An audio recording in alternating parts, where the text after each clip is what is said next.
Consider the overwhelming success of the Patreon account and the money raised by Rebel. What will you be doing with the contributions? Well, that's great. All right, so I've got a couple of things to say about that. So the first one is, I would say a number of people have been not an overwhelming number, but a number of people have been attempting to take me to task for the fact that my Patreon support has been, let's call it, overwhelmingly successful. And so I'll tell you how I formulate my response to that. The first is, I'm generating almost all of my content and making it completely publicly accessible, so it's free, right? And so that way I'm bringing, I think, awareness of psychological issues to a very large number of people. And so far, at the moment, my view count on YouTube is up to 13 million.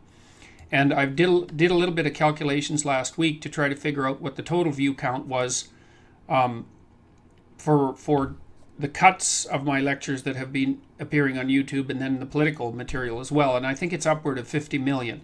And so I'm making psychological and political content available to 50 million people. And so, that seems like a reasonable thing to do. Now, people who don't agree with what I'm saying might differ, but I think that could be separated from the educational content as well. So, and then with regards to the Patreon subscribers, every single person who's doing that is doing it entirely voluntarily. And I also set up that Patreon account long before any of this political material emerged. So, and my sense with the Patreon viewers, and you guys can clue me in if I'm wrong about this, is that there's two things happening. One is it enables people who are not very happy about the current political situation in the West to contribute to something that might be, at least to some degree, attempting to stem the tide of such things as toxic political correctness. And second, that it enables people to support my endeavors to bring general education to a wider audience. And that seems like a good deal for everyone. And you might say, well, it's a particularly good deal for me, and I'm certainly not complaining about what's happening, but I would also point out that it hasn't exactly been a straightforward thing. And so I guess if anyone else wants to try it, they're more than welcome to. Now, having said that, I would also say that the real issue here, and I think this is the fact that this isn't self-evident, is also a commentary on the toxicity of our culture at the moment, is that it actually isn't the issue. The issue isn't really how much money you have. I think that that's a resentful and relatively vicious way of judging someone else. I think the issue is what you do with the money when you have it.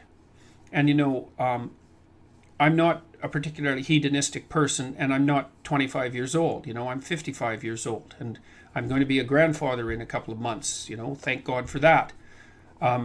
And what I want to do with that money is to do the best things I can possibly think of to do with it. And one of the things I'm thinking about, I started this biblical series, and a lot of that's thanks to you guys on Patreon, because that enabled me to generate the capital that was necessary to rent the theater, because for 12 lectures, that was a $60,000 investment, about that, something like that, and then another $8,000 for the camera work.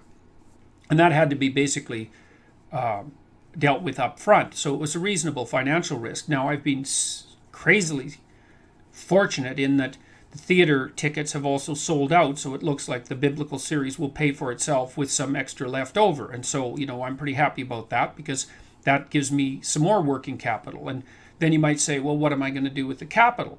Well, I'm going to continue doing the sorts of things that I'm already doing. I want to do a series on the 100 greatest books of the Western canon, for example.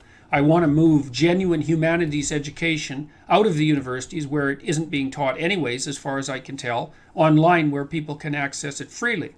I'm talking to a wide variety of people right now about trying to do that in a more formal sense, so that the possibility for widespread university education can be made universally accessible. And one of the things we're trying to crack is the problem of how to teach people to write, because that's a real troublesome thing. And by the way, you guys, if you go onto my website, JordanPeterson.com, and you go into courses, and you go into Psychology 430, if you look carefully there, you'll see that there's an essay rubric that tells people how to write, and actually that's become quite popular. And so if you're interested in how to learn to write, I've written something about that already, and we're going to make a piece of software that's going to help people learn to write. And so I've got plans for how to make writing education broadly accessible to people. So I would like to make humanities education of the highest order broadly accessible to people. And I also want to teach them how to write, and I'm going to try to crack the online university accreditation problem. And so part of the money that, or a substantial proportion of the money that is being donated to me, let's say, or is being offered to me by my monthly supporters, so that's all of you people, is going to be going to projects exactly like that.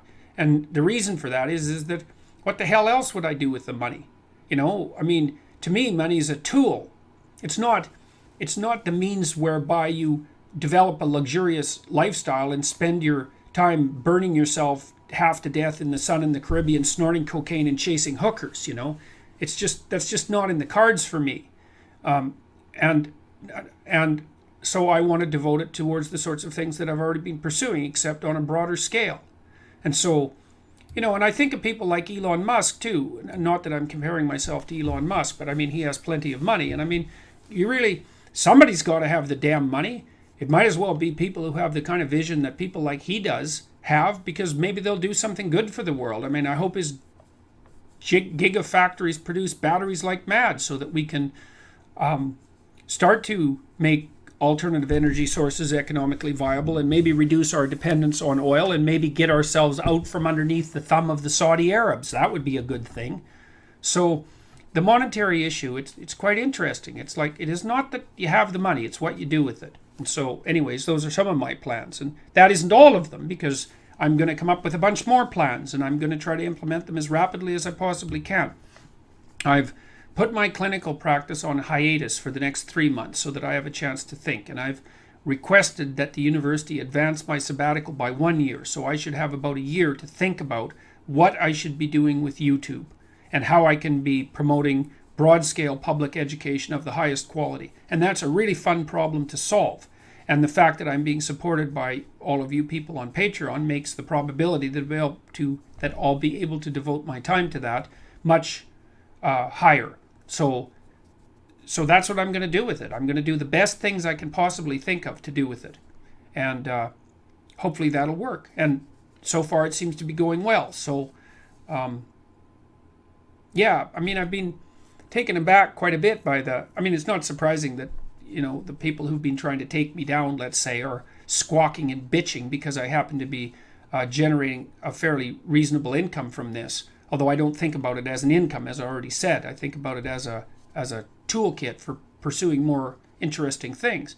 It's like, if that's the best they can do with regards to continuing to tarnish my name, well, then let them go right ahead about that. And I think the proof is in the outcome. And like the biblical series, and that's a direct consequence of the Patreon support, that seems to be going like mad. I think, you know, about 500,000 people have watched the videos so far, with another, who knows, tens of thousands of people listening to the podcasts. And that's just a bloody miracle that many people would be interested in what I consider the fundamental foundation for any true humanities education. So great, we'll build from there. And so that's what I'm going to do with the money. So, and if people don't like that, then they don't have to donate, or they don't have to subscribe. It's hardly like it's mandatory.